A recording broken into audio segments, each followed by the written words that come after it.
محمد طب القلوب ودوائها وعافية الأبدان وشفائها ونور الأبصار وضيائها وقوة الأرواح وغذائها وعلى آله وأصحابه وبارك وسلم. All praises are for Almighty Allah, the Lord, the Creator and Sustainer of the multiverse. The one who created everything, but from amongst that creation, He created time. And within time, He gave some time more superiority over other time. We have some years that are better than other years. Some months which are better than other months. Some days which are better than other days. Some hours which are better than other hours. Some moments which are better than other moments. From amongst those blessed months of Almighty Allah is the month which has commenced, known as Dhul Hijjah. From amongst this month, from amongst the days of this month, the most blessed, the most honorable, the most dearest to Almighty Allah are the first 10 days of Dhul Hijjah. And the month of Dhul Hijjah has commenced. The blessed days, the honorable days, the best days have arrived. Therefore, it is time to utilize this moment. We need to make most of these 10 days. These 10 days are so great to Almighty Allah that Almighty Allah in the Quran mentions in Surah Al-Fajr, وَالْفَجْرِ وَلَيَالٍ عَشْرٍ. Remember one thing before I explain these two verses of the Quran. That Almighty Allah, the Creator, the best of everything, better than the entire creation, He does not take an oath, He does not swear by anything except that which is beloved, except that which is great. Because He is the greatest, and He only takes oath upon those things which are also great. So in Surah Al-Fajr, Almighty Allah is stating, Wal Fajr, by the morning.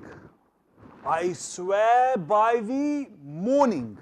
Fajr here refers to As-Subh As-Sadiq, the time when Salatul Fajr starts.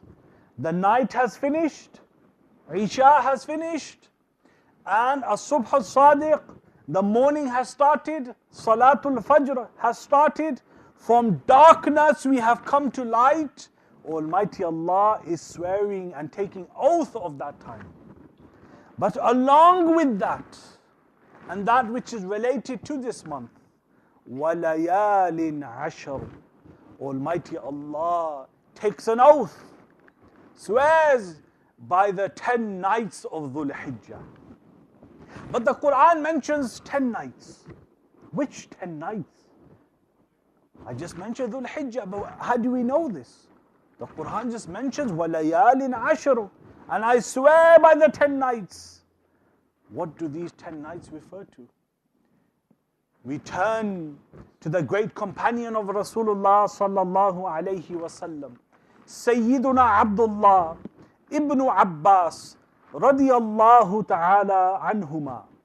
That great companion, that great student, that great disciple of the Prophet sallallahu alayhi wasallam, for whom he sallallahu alayhi wasallam made special dua.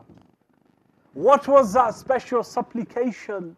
Allahumma faqihhu fi ad-din wa 'allimhu at-ta'wil. Oh Allah, give him the understanding of the religion and teach him the meaning of the Quran, the explanation of the Quran, the exegesis of the Quran. That companion, Sayyiduna Abdullah ibn Abbas, radiyallahu ta'ala anhu, who is also the cousin of the Prophet sallallahu alaihi wasallam, he states in regards to this, that this Dhul Hijjah, this 10 nights, what is it referring to? Aqsamallahu biha, Almighty Allah took an oath by these 10 nights. Inna layali al-ashr, allati aqsamallahu biha, hiya layali al-ashr al-awwali min Dhul Hijjah. In Tafsir al-Tabari, this narration is present, that Sayyidina Abdullah ibn Abbas radiyallahu anhuma states that Almighty Allah has taken oath of these 10 nights, and these 10 nights are referring to the first 10 days and first 10 nights of Dhul Hijjah. And we are in that blessed time, we are in those blessed days right now. Along with that, we actually find a narration of the Prophet sallallahu alaihi wasallam, who he himself sallallahu alaihi wasallam cleared up that these 10 nights are referring to Dhul Hijjah.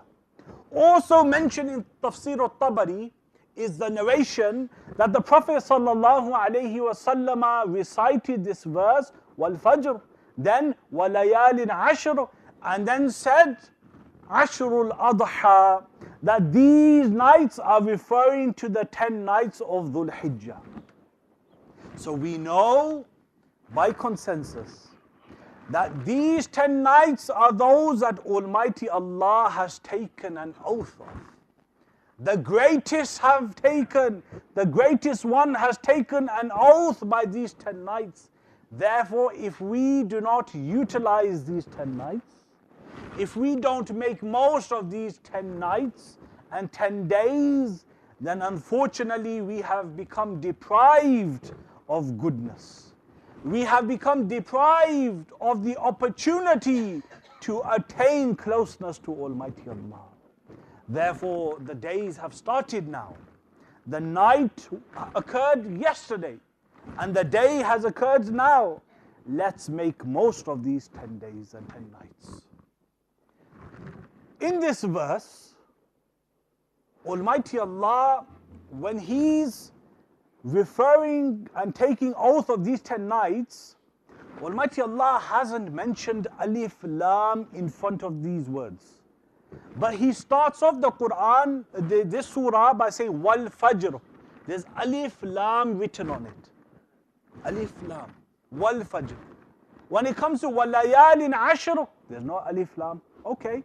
But then when we go to the next verse, Wash-Shafa' Wal-Watr, we're finding Alif Lam is written again. Then Alif Lam is written again. Wal-Layli idha yasr, Alif Lam is written. They're like, hold on. Allah is starting the first verse with Alif Lam. Then there's no Alif Lam. Then there's Alif Lam. Then there's Alif Lam. Then there's Alif Lam. Why has this happened? Why has the most eloquent one, the Creator, why has He spoken in this way? Imam Fakhruddin Ar-Razi, rahimahullahu ta'ala, he mentions in At-Tafsir al-Kabir, لأنها ليال مخصوصة بفضائل لا تحصل في غيرها والتنكير دال على الفضيلة العظيمة. The reason why Alif Lam has not been mentioned, but rather a tanween, kasratain, dozer has been used, is because it is an indication of the greatness of these 10 nights. That these 10 nights have those virtues, those blessings, those honors which cannot be found in any other day, in any other night. And therefore, the tanween, the kasratain, the dozer which has been used here, it indicates the greatness of this night. Because there's not only one zir, there's not only one kasra, there's not only one jar, but rather there are two. There's kasratain, there's two zir, there's tanween on this, This shows that the greatness has been multiplied by Almighty Allah. My dear respected brothers, in Musnadul Bazzar, Rasulullah sallallahu alayhi wa alihi wa sallama said, أفضل أيام الدنيا أيام العشر. The greatest, the best of the days of the dunya, of the world, are these 10 days, the 10 days of Dhul Hijjah. Allah has given us right now the opportunity to be breathing and living in the best days of the dunya. What great favor of Almighty Allah. If only we could appreciate it. If only we do not take it for granted, but rather we utilize it and optimize this opportunity that Allah has bestowed upon us. In the hadith mentioned in Sunan al-Darimi, Rasulullah sallallahu alayhi wa alihi wa sallama said, ما من عمل أزكى عند الله عز وجل ولا أعظم أجرا من خير يعمله في عشر الأضحى.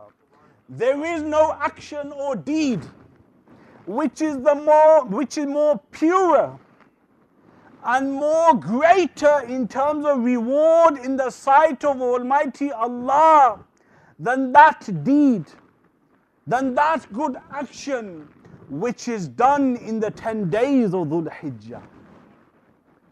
Whatever salah we will perform, whatever charity we will give, whatever goodness we will spread, whatever deed we will do, in the sight of Allah it will be more pure. In the sight of Allah it will be even more greater. In the sight of Allah it will be even more beloved. In the sight of Almighty Allah it will be even more honorable. If we do not utilize it, if we do not optimize it, if we do not make most of it, then unfortunately we have been deprived of such goodness. O Messenger of Allah sallallahu alayhi wa sallam, inform us. We're all here, we're all gathered here. What should we recite? What should we do in this blessed month, in these blessed days? Rasulullah sallallahu alayhi wa sallam has given us the reply. In the hadith mentioned in Musnadul Imam Ahmad, Rasulullah sallallahu alayhi wa alihi wa sallam has said, فَأَكْثِرُوا فِيهِنَّ مِنَ التَّهْلِيلِ وَالتَّكْبِيرِ وَالتَّحْمِيدِ. During these 10 days, with abundance, in great abundance, read tahleel, La ilaha illallah. Do takbir, Allahu Akbar. And do tahmeed, say Alhamdulillah. I want us all to do it now. First tahleel, collectively, La ilaha illallah. Second is takbir, Allahu Akbar. The third is tahmeed, Alhamdulillah. This is the greatest thing that we can do in these 10 days. As mentioned by the most honorable one, the most beloved one, Prophet Muhammad sallallahu alayhi wa sallam. The Prophet sallallahu alayhi wa alihi wa sallam has said that when these 10 days occur, the hadith is mentioned in Sahih Muslim, إِذَا دَخَلَتِ الْعَشْرُ وَأَرَادَ أَحَدُكُمْ أَن يُضَحِي فَلَا يَمَسَّ مِنْ شَعْرِهِ وَبَشَرِهِ شَيْئًا. When the 10 days of Dhul Hijjah arrive, when they enter, and you intend to sacrifice an animal, to do udhiyah, to do qurbani, then do not cut your hair nor your nails. This is the narration of the Prophet sallallahu alaihi wasallam. However, the prohibition here is not an actual prohibition that it is haram for you to do this, or that it is makruh tahrimi for you to do this. But rather the ruling here is that the command that has been mentioned here, meaning the prohibition, it is that of istihbab. It is preferred for you to not cut your hair nor your nails during these 10 days. Therefore, if somebody does, they're not a sinner. But if somebody abstains, then they will receive immense reward from Almighty Allah. However, if the hair has grown to such a level, meaning the pubic hair, where 40 days have passed, you haven't cut your nails, 40 days have passed, they're extremely long, then now it is wajib to cut the hair. It is wajib, it is compulsory to cut those nails. Therefore, you will not abstain from cutting the hair or nails. Rather, if you do abstain, you will get sin every single second that you delay it. So you cut the nails, you cut the hair, because it has become wajib upon you. But for those that it hasn't become wajib during these 10 days, if you are able to abstain from cutting your hair and your nails, you will receive immense reward from Almighty Allah. But if you don't, and you do cut it, you do decide to get a haircut, you do decide to cut your nails, it will be no sin whatsoever. You will not be sinful in the sight of Almighty Allah. And this ruling is in accordance to Imam Abu Hanifa, also Imam Shafi'i, the latest scholars of Imam Shafi'i, meaning of that madhab, also Imam Malik radiyallahu ta'ala anhum. May Allah make it easy for us all. May Almighty Allah give us the ability to utilize our time within these 10 days. May Allah give us the ability to never be deprived of these great times of Almighty Allah, these great days, these great years, these great moments of Almighty Allah. وَمَا عَلَيْنَا إِلَّا الْبَلَاغُ الْمُبِينُ.